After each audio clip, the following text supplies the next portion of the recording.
국민의당 박지원 전 대표 전화 연결하겠습니다. 박 대표님 안녕하십니까? 안녕하세요. 박지원입니다. 예. 지금 김상조 공정거래위원장 후보자에 대해서 국민의당이 청문 보고서를 채택하는 데 협조하느냐 마느냐 고민이 많다고 하던데 어떻게 보십니까? 글쎄요. 가장 공정해야 할 공정거래위원장이 자신이 불공정하다면 문제입니다. 잘 아시다시피 위장전입, 논문 표절, 부인 취업 특혜, 다운 계약서 등 여러 가지가 있는데요. 한편 재벌개혁 전도사로서 언젠가는 한번 재벌개혁을 해줘야 됩니다. 그런데 문재인 정부에서 의욕적으로 출발하는데 이러한 능력을 또 과거 경력을 가진 분이 있겠는가 해서 굉장히 고민하고 있습니다. 그렇지만 국민 여론이 어떻게 흘러갈 것인가 조금 더 주시할 필요가 있지 않는가. 저 개인적으로는 함에도 불구하고 재벌 개혁을 위해서 청문 보고서를 채택하는 것이 좋겠다 하는 생각을 갖습니다마는 당내 의원들의 견해와 특히 청문위원 지도부의 결정이 어떻게 내려질지 조금 더 주시하겠습니다. 강경호 외교부 장관 후보자 같은 경우에는 어떻게 보십니까? 글쎄 이분도 참 유능하신 분이고 무엇보다도 외교부에서 굉장히 고시 출신 왕국 아니에요? 예. 그런데 비고시 출신이고 또 여성이고 그래서 굉장히 신선감을 주었는데 너무나 많은 것들이 나오지만은 함에도 불구하고 저는 개인적으로 이분도 적당하다 그런 갈등에 쌓여 있습니다. 그렇군요. 당내 분위기는 어떻습니까? 당내 분위기는 김상조, 강경화 이 두 분에 대해서 상당히 강경한 분위기인 것만은 사실입니다. 예. 김희수 헌법재판소장 후보자는 어떻게 보세요? 김희수 헌법재판소장은 제가 지난 토요일 광주에 가서 5.18 등 몇 분의 시민단체, 학계 대표들과 만났습니다. 거기에서 여론을 들어보더라도 5.18 관계 재판에 대해서는 이분이 학교 다닐 때 민청년 학생운동을 했고 또 군 법무관으로서 당시 26세의 중위로서 계엄군 그러한 요구에 의해서 그런 판결을 했지 않느냐. 그리고 그분의 삶의 족적이 굉장히 이해할 만하다. 당시 분위기로 봐서. 그래서 광주 5.18 단체나 시민단체, 학계 지도자들은 굉장히 이해하는 편입니다. 그리고 한편 통진당 이석기 이 두 재판에 대해서는 상당히 견해 차이가 있기 때문에 광주 분위기는 괜찮습니다. 그리고 뭐 제가 전체를 뵌 것은 아니지만 광주 언론계나 시민사회단체 특히 5.18 단체에서는 적격자라고 이렇게 5.18 재판 당시도 이해한다 이런 얘기를 하고 있어서 이건 역시 청문위원들이 청문하면서 거기에서 나오는 내용들을 보아야 되지 않을까 이런 생각 같습니다. 예. 자, 지금 이제 국민의당이 예를 들면은 이 강경화 후보자라든지 이런 쪽에 만일 청문 보고서 이 정부 쪽 손을 들어주게 된다면 민주당 이중대라는 비판을 받을 수 있다. 이런 얘기가 나오던데요. 이런 데에 대한 우려는 없으십니까? 글쎄요, 저는 지금 현재 우리가 이낙연 총리를 인준하니까 호남 총리니까 그렇다라고 또 김상조, 강경화, 김희수 이런 분들에 대해서 개인적 의견으로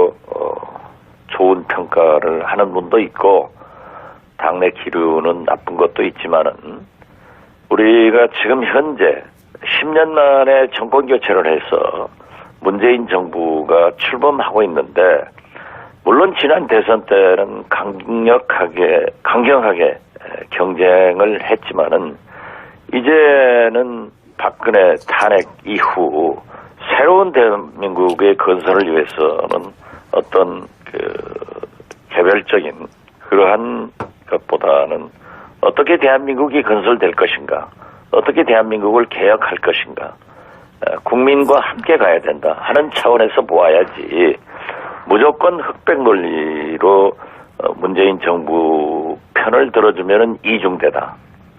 그렇지 않으면은 각을 세운다라고 이분법적으로 볼 때가 아니다 지금은.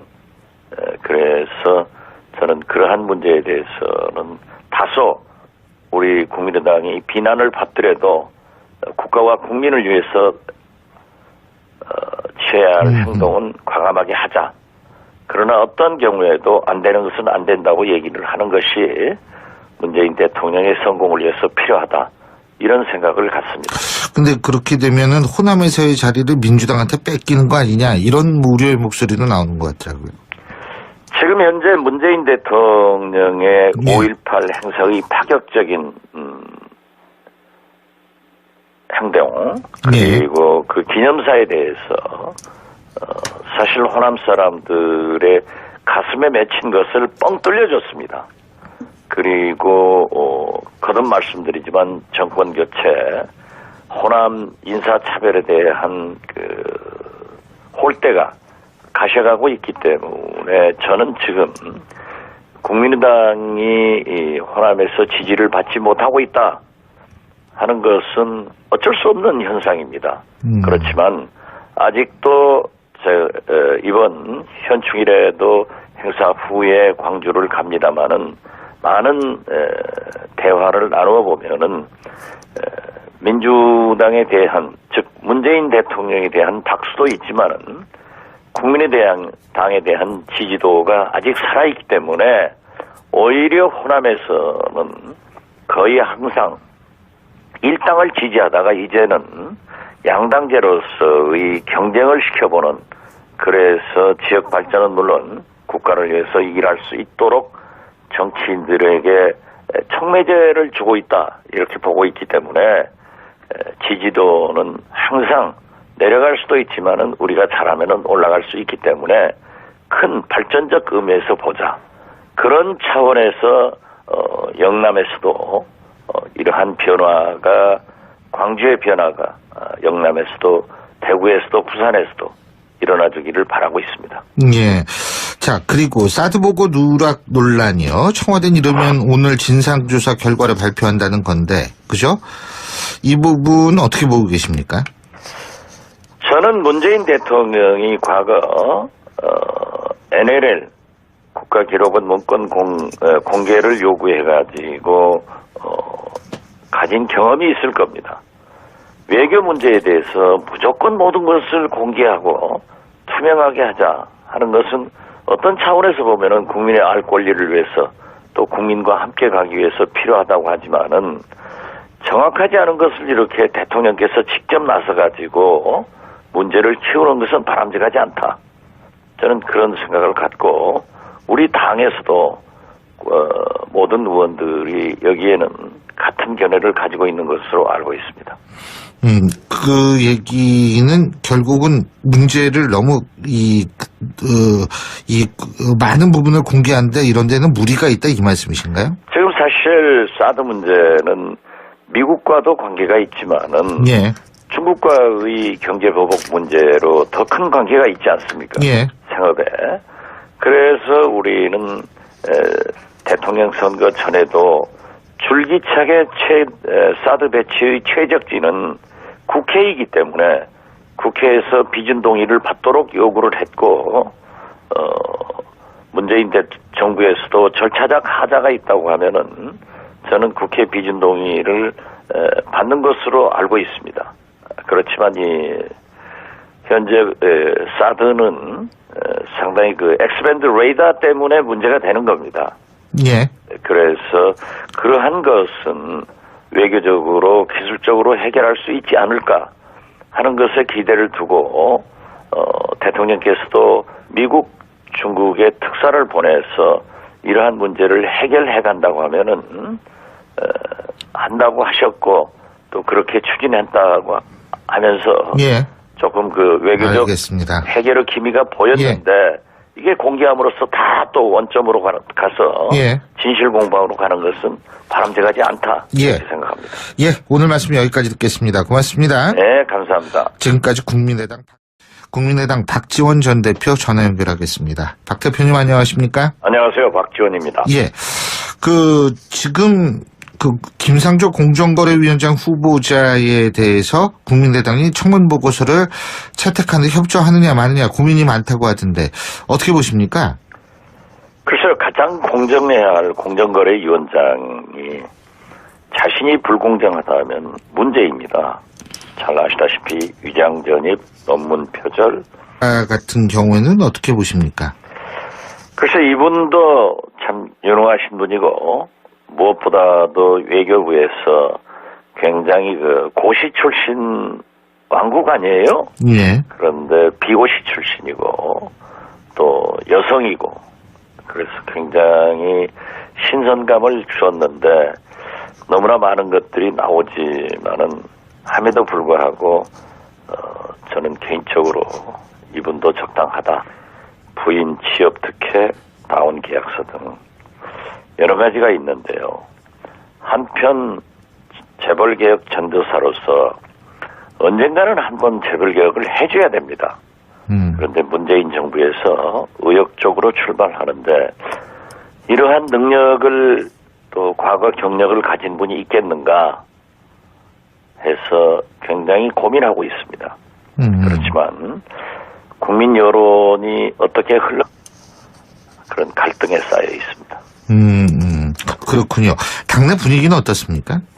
당내 분위기는 김상조, 강경화 이 두 분에 대해서 상당히 강경한 분위기인 것만은 사실입니다. 예. 김희수 헌법재판소장 후보자는 어떻게 보세요? 김희수 헌법재판소장은 제가 쳐갈 것인가 조금 더 주시할 필요가 있지 않는가. 저 개인적으로는 함에도 불구하고 재벌 개혁을 위해서 청문 보고서를 채택하는 것이 좋겠다 하는 생각을 갖습니다만은 당내 의원들의 견해와 특히 청문위원 지도부의 결정이 어떻게 내려질지 조금 더 주시하겠습니다. 강경호 외교부 장관 후보자